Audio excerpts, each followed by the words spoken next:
Have you ever considered that boredom could be one key to tapping into your creativity? Oh my! Are you really going to tell people that? Hey, there's science behind that. Think about it. When do ideas tend to just come to you? Maybe when you're showering, when you're laying down to try to go to sleep, which then you usually promptly forget, out on a run or a walk, bonus if that's happening in nature, driving a long distance. So what is boredom? Boredom is a seeking state that a restless mind goes to when it craves stimulation.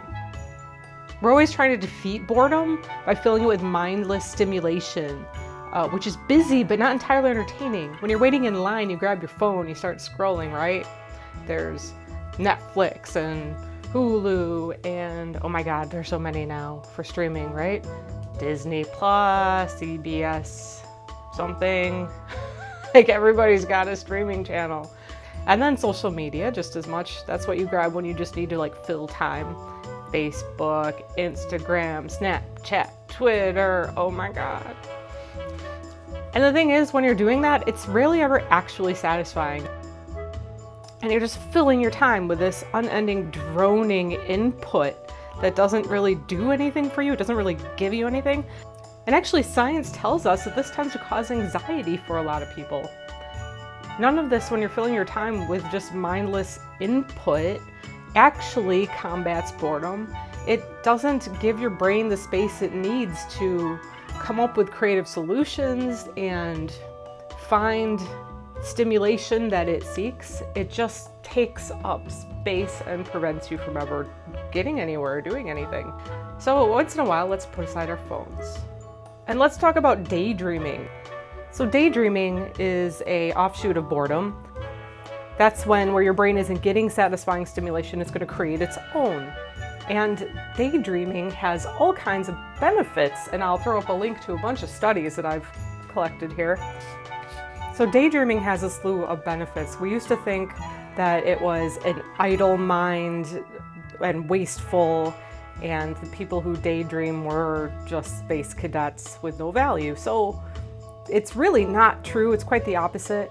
Daydreaming has a tendency to do a lot of what dreaming at night does, where it's your unconscious mind working in the background, chewing on problems and figuring things out.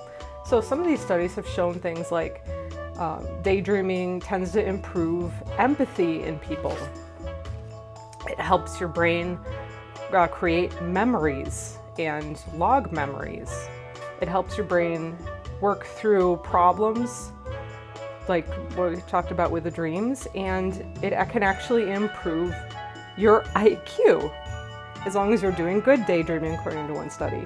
So bad daydreaming would be like thinking about everything you should have said to that jerk that you passed by who said something mean to you, all the comebacks, that kind of negative daydreaming. So positive daydreaming.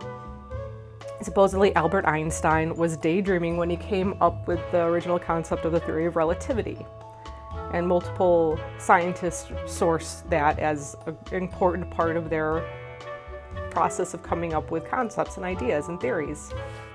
Daydreaming can help improve our attention spans.